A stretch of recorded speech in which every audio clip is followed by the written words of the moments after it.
Tahun 2020 ini akan menjadi tahun ingatan tulus ikhlas. Allah.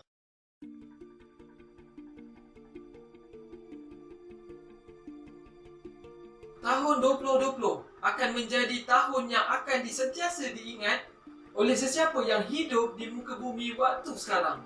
Cita-cita kita untuk melihat kepesatan ekonomi dan juga kemajuan teknologi yang digagaskan oleh Tun Dr. Mahathir Mohamad satu ketika dahulu bertukar plot menjadi hidup gaya norma baru.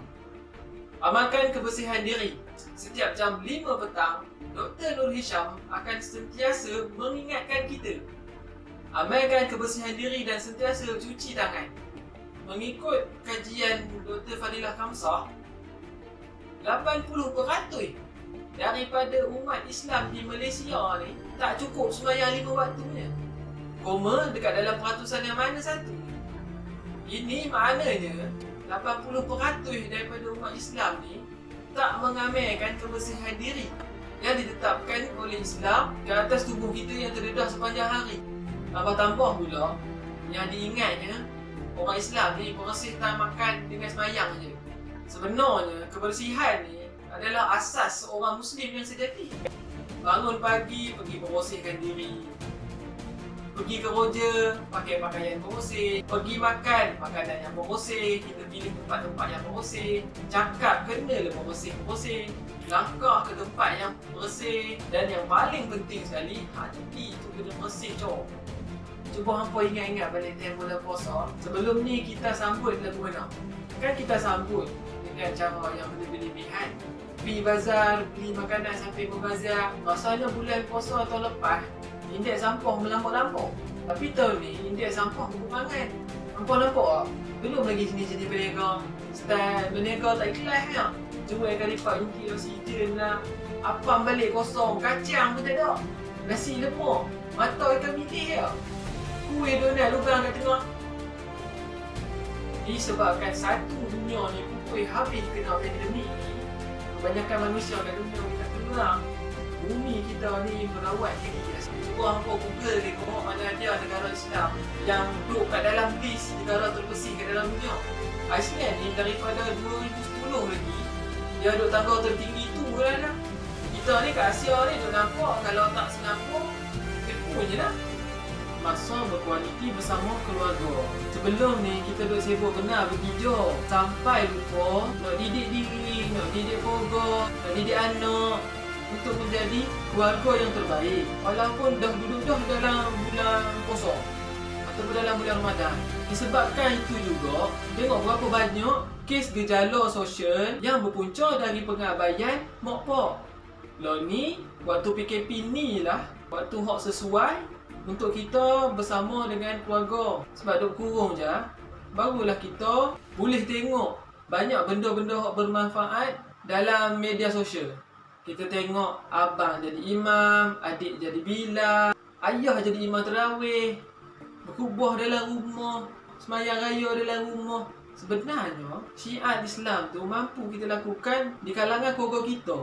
Secara tak langsung, kaum lelaki di dalam rumah, Allah naikkan darjat. Sebab itulah banyak perkara molek terjadi dalam bulan PKP ni. Meraban teben kita bila PM kabur nak tutup masjid. Udah nak semayang kat mana pula dah. Tapi kena faham juga rumah ibadat lain pun serupa kena kunci juga. Sebenarnya kena faham lah juga. Yang agama ni sebenarnya lebih mementingkan keselamatan diri kita. Dia bukan jadi dekat Malaysia aja. Cuba kau menengok dekat tanah-tanah suci tu pun, mufti-mufti kat negara dema pun serupa juga. Tidak le bengkel imarah sana sini. Pasal masjid dekat sana pun kena kunci juga.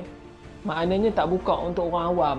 Yang itu pasal lah kita dekat Malaysia ni udah terlebih selesa. Sampai kan kita ni lupa keluasan beribadat tu.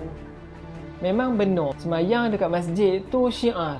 Sebenarnya orang Islam dekat negara majoriti bukan Islam tu, dema beribadat tu mana rupanya?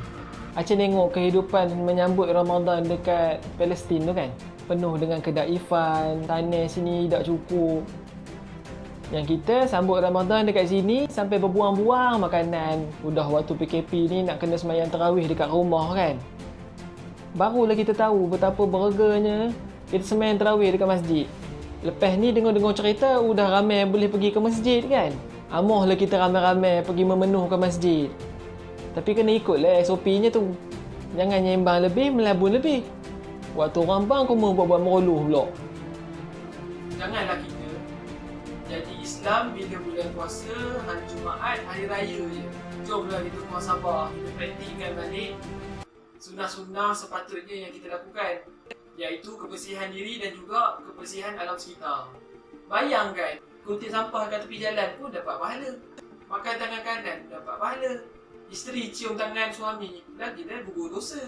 Sebab tahun ni pun tak ada lah kita nampak kan posting-posting ataupun status-status yang menjengkelkan.